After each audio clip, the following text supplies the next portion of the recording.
Olá, pessoal, tudo bem? Sejam bem-vindos a mais uma aula. Não esqueça de deixar aquele like e se inscrever no canal, beleza? Hoje nós vamos discutir a cinemática dos movimentos curvilíneos, mais precisamente a cinemática angular, ok? Nós vamos focar no movimento circular e uniforme, beleza? E para a gente conseguir discutir esse assunto, eu quero que você lembre a respeito do movimento retilíneo e uniforme, beleza? Então lembra do MRU.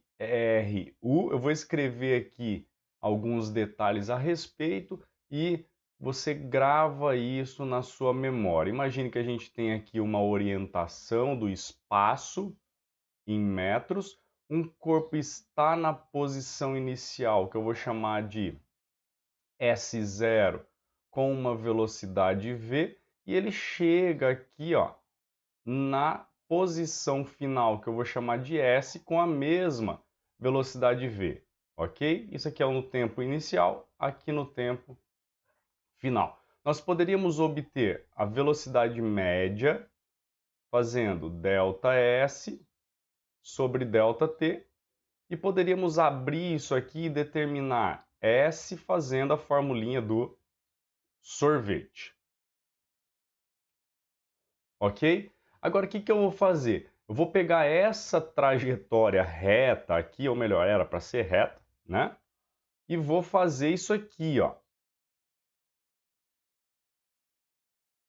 Faço uma circunferência. Então agora o corpo ele vai sair dessa posição S0 com uma certa velocidade v e vai chegar aqui, por exemplo, ó, numa posição S com a mesma velocidade v em módulo, tá? Então ele está percorrendo aqui a trajetória curvilínea. Mas o que eu vou fazer? Eu vou analisar o ângulo que ele está percorrendo aqui, ó.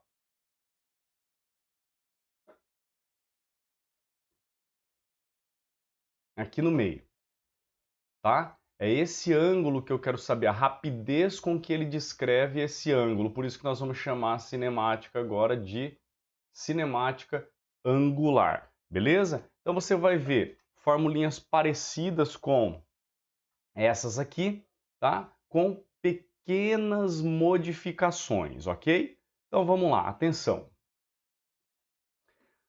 Imagine então o movimento curvilíneo, o corpo sai lá do ponto A e vai até o ponto B, ou seja, ele percorre um deslocamento linear, que é em cima da trajetória, ΔS. Porém, o raio da curva percorre um ângulo, que eu vou chamar de Δθ, ok? Então é como se o raio fizesse isso aqui, ó. Beleza? Δθ. Então esse é o deslocamento angular, ok? ΔS, deslocamento linear. Δθ, deslocamento angular, ok? Eu gostaria então de determinar a velocidade média. Você sabe que a velocidade média é determinada por ΔS por ΔT. Mas o que é esse S? É o ΔS, né? É o deslocamento linear.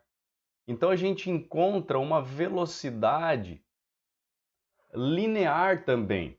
Porém, eu quero definir em termos angulares, em termos do ângulo descrito pelo raio, ok? Então, eu vou chamar a velocidade agora de velocidade angular, que é o ângulo dividido pelo tempo. Olha só, a velocidade linear é o deslocamento pelo tempo. A velocidade angular é o ângulo pelo tempo. Ou seja, é a mesma coisa que nós já conhecemos, ok? Só trocamos no lugar do deslocamento linear, a gente troca pelo deslocamento angular, que é o ângulo descrito pelo raio vetor. Beleza? E aí então nós poderíamos relacionar a velocidade angular com a linear. Como é que nós vamos fazer isso? Veja só, V é igual a ômega R. A velocidade linear, atenção, olha só, a velocidade linear é a velocidade angular vezes o raio, beleza? Velocidade angular vezes o raio. E aí então nós sabemos que para um corpo descrever uma trajetória curvilínea, ele está sujeito a uma aceleração que puxa ele para o centro da curva, que é a aceleração centrípeta. Como que a gente calcula? V quadrado por R. Porém, essa velocidade a gente poderia trocar por ômega-r, ok? E nós teríamos isso aqui, ó, ômega ao quadrado vezes R, tá bom? Essa relação aqui a gente quase não usa, tá? Então lembra disso, ômega quadrado R. Isso aqui vem do V, que é igual a ômega R, tá bom? Substituindo V igual a ômega R aqui, ó, no lugar da velocidade, elevo isso aí ao quadrado, divido pelo raio, vai sobrar isso aqui, ômega ao quadrado vezes R, em que ômega é a velocidade angular. Então veja, nessa primeira relação aqui, a gente tem a aceleração centrípeta dependendo de características lineares, que é a velocidade linear ao quadrado pelo raio. E aqui nós temos a aceleração centrípeta dependente de características angulares, a velocidade angular ao quadrado vezes o raio. Para um movimento circular e uniforme, pessoal, o tempo que ele gasta para completar cada volta é o mesmo, sempre. E aí então nós vamos chamar isso de período do movimento, beleza? Então lembre, período é o tempo para completar uma volta. E a frequência do movimento é o número de voltas para cada segundo, ou para cada minuto, ou para cada hora. Então nós vamos dizer que é o número de voltas por unidade de tempo, ok? Então a frequência é número de voltas pelo tempo gasto, ok? E se a gente trocar o número de voltas por 1, o tempo gasto será o período. Então a frequência é 1 sobre o período, ou a frequência é o inverso do período, beleza? Frequência é o inverso do período. Guarda isso aqui que é muito importante. Sabendo que a velocidade linear é ΔS por ΔT, o que a gente pode fazer? A gente poderia analisar uma volta.